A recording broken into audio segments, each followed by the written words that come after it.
Sir এই হচ্ছে আপনার ফাইল। তোর এত বড় সাহস, হ্যাঁ? তুই সামান্য একজন ড্রাইভার হয়ে তুই বসের রুমে তারই সামনে বসে চা খাচ্ছিস? এত বড় সাহস তোকে কে দিল? স্যার ওর কত বড় সাহস স্যার, হ্যাঁ? ও আপনার সামনে বসে চা খাচ্ছে আর আপনি কিছুই বলছেন না। How dare you miss Mona, আপনার কত বড় সাহস, আপনি আমার চোখের সামনে আমারই একটা এমপ্লয়ির গায়ে হাত তুলছেন যে কিনা আমার সাথে বসে চা খাচ্ছিল। স্যার আপনি কি বলতেছেন স্যার? আপনি এত বড় একটা ব্যাপারকে এত সিলি ভাবে কিভাবে নিচ্ছেন, হ্যাঁ? আর আমি ওকে থাপ্পড় মারছি কেন জিজ্ঞেস করছেন? স্যার আমার তো উচিত ওকে আর একটা থাপ্পড় মারা স্যার। ওর কত বড় সাহস আপনি দেখতে পাচ্ছেন, হ্যাঁ? ও সামান্য একজন ড্রাইভার হয়ে আপনারই সামনে বসে ও চা খাচ্ছে। ওর তো এই রুমে ঢোকারই রাইটস নাই, সেখানে ও কেবিনে বসে চা কেন খাবে স্যার? আমি এটাই বুঝলাম না। আর এই যে তুই এখনো বসে আছিস কেন? ওটা এখান থেকে বের হ। আপনার চিন্তা ভাবনা এতটা জঘন্য, এটা সত্যিই আমি জানতাম না। আপনি কি বলছেন যে সামান্য একজন ড্রাইভার, দ্যাটস ওয়াই সে আমার সাথে এখানে বসে চা খাইতে পারবে না? কেন, আমি তো আপনাদের সাথেও আমার কেবিনে বসে চা খাইছি, লাঞ্চ পর্যন্ত করছি। কই, তখন তো আপনাদের কারো কোনো সমস্যা হয়নি। স্যার আমি বুঝলাম না স্যার, আপনি আপনি এই কথা কেন বলছেন? হ্যাঁ স্যার, আপনি আমাদের সাথে বসে চা কফি খান, লাঞ্চ করেন, আমরা আপনার সাথে বসে লাঞ্চ করি, চা কফি খাই, বাট স্যার আমাদের একটা লেভেল আছে, হ্যাঁ? আর ও হচ্ছে সামান্য একজন ড্রাইভার স্যার, ওতে কোনো লেভেল আছে নাকি? হ্যাঁ, ওতে কোনো মান সম্মান আছে? আর স্যার সব থেকে বড় কথা স্যার, আমি এই অফিসের ম্যানেজার স্যার, সবকিছু ম্যানেজ করার দায়িত্ব আমার। সো এই ব্যাপারটাকে আমার দেখতে হবে স্যার। আমি মানছি স্যার আপনি অনেক ভালো একজন মানুষ, আপনার মন অনেক বড়, তাই বলে স্যার এসব ড্রাইভারদের তো পাত্তা দিতে নাই স্যার। আজকে আপনি একে আপনার সামনে বসে চা খাওয়াচ্ছেন, কালকে এসে আপনার কাছে আর একটা কিছু দাবি করবে, ওই যে লাইফ পেয়ে গেছে স্যার। স্যার এদিকে আমি হ্যান্ডেল করতে পারবো, আপনি টেনশন করবেন না। আর এই যে তুই এখনো কেন এখানে বসে আছিস? হ্যাঁ, খাওয়া করে কি আমাদের নাটক দেখতেছিস? এখান থেকে বের হ, আর কোনোদিন যেন বসের এই রুমে না আসতে দেখি। মিস মোনা, আপনি সেই তখন থেকে ওরা বা ওদের মতো মানুষ এই সব কিছু মেনশন করে কি বুঝাইতে চাচ্ছেন? যে একজন ড্রাইভার, একজন পিওন, একজন ক্লিনার বা একজন সিকিউরিটি গার্ড, যারা নিম্ন পদস্থ কর্মচারী আছে, তাদের কোনো দাম নাই আপনার কাছে, রাইট?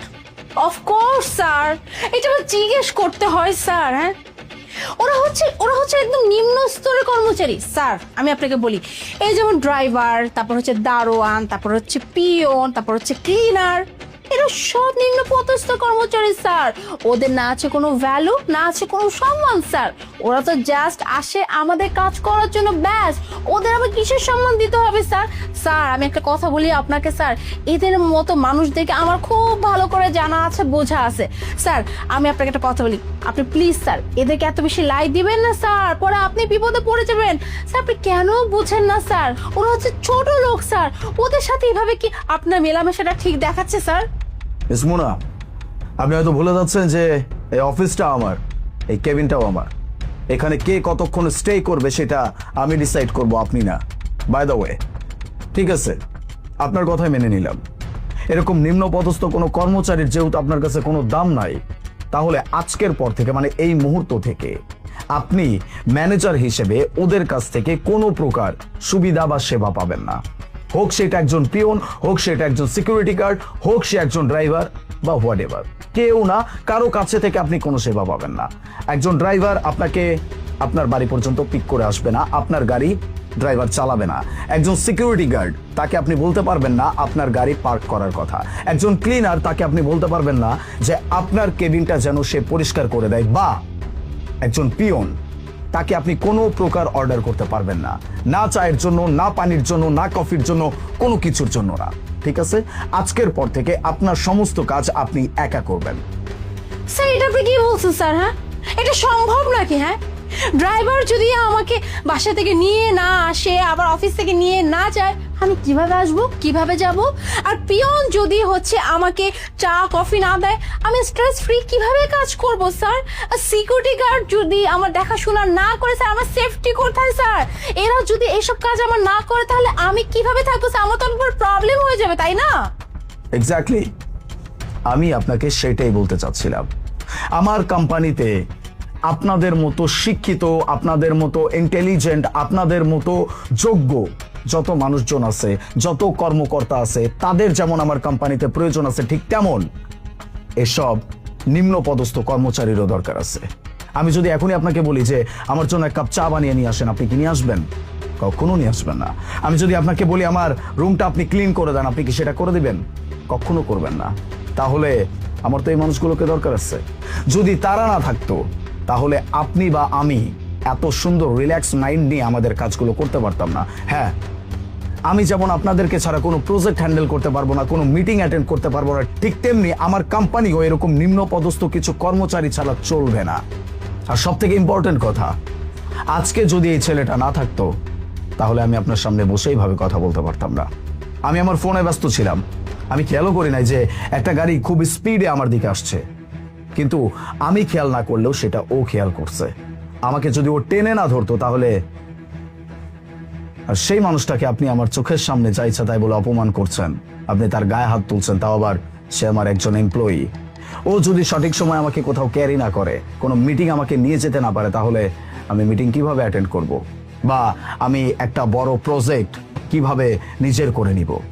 সবকিছুর ঊর্ধ্বে আমার কোম্পানিতে প্রত্যেকটা এমপ্লয়ি, প্রত্যেকটা কর্মকর্তা, প্রত্যেকটা কর্মচারী আমার জন্য দরকার। ঠিক আছে, যেহেতু আপনি এতটাই টক্সিক, আপনি এদেরকে সম্মান করতে পারবেন না, সেহেতু আপনার মতো কোনো টক্সিক এমপ্লয়ি আমার কোম্পানিতে আমার কোনো দরকার নাই। Please leave. Sir, sir please sir, আমাকে জব থেকে বের করবেন না স্যার। স্যার আমি আমি বুঝতে পারছি স্যার, আসলে ভুলটা আমারই ছিল। আমি আমি ওর সাথে অনেক দুর্ব্যবহার করে ফেলছি। আসলে স্যার হয়েছে কি, মানে আমরা আসলে সবসময় এভাবে কিছু মানুষ দেখে আসছে যে সবসময় না ওদের মতো যারা মানুষ আছে এদেরকে ছোট করে দেখে, ওদেরকে সম্মান দেয় না, ওদেরকে মূল্য দেয় না। মানে আমরা সবসময় আমাদের নিজের অবস্থান, নিজের কার কত টাকা আছে এসবের উপর ভিত্তি করে আমরা এক একজনকে সম্মান দিই। ওরা তো হচ্ছে ছোট লোক, আই মিন ওরা তো হচ্ছে মানে নিম্ন পদস্থ কর্মচারী, যেমন এই দারোয়ান, তারপরে হচ্ছে ড্রাইভার, তারপর হচ্ছে পিয়ন। ওদেরকে আসলে আমরা মূল্যায়নই করতে জানি নাই। কিন্তু স্যার আজকে যখন আপনি বললেন যে ওরা আমাদের জীবনে কতটা ইম্পর্টেন্ট বা ওদের ছাড়া আমাদের জীবনটা কতটুকু অচল হয়ে যাবে, এটা স্যার আজকে আপনি না বললে আমি বুঝতে পারতাম না স্যার। আসলে সত্যি কথা, আমরা একে অপরের পরিপূরক না, ওদের ছাড়া আমরা চলতে পারবো, আবার আমাদের ছাড়া ওদেরও চলা সম্ভব না। স্যার যাই হোক, আমাকে প্লিজ এইবারের মতো মাফ করে দিন। আমি প্রমিস করছি এরপরে নেক্সট টাইম কারোর সাথে দুর্ব্যবহার করবো না sir. I am really sorry sir. আর স্যার আমি ওর কাছেও সরি বলে নিচ্ছি। Masum, I am really sorry. জি স্যার। মাসুম ভাইয়া, আই এম রিয়েলি সরি। আমি আপনার সাথে অনেক দুর্ব্যবহার করে ফেলছি, আপনার গায়ে হাত পর্যন্ত তুলেছি। আপনি যদি পারেন প্লিজ আমাকে মাফ করে দিন। না না ম্যাডাম, ঠিক আছে। নাও লিভ, নিজের কাজ করেন।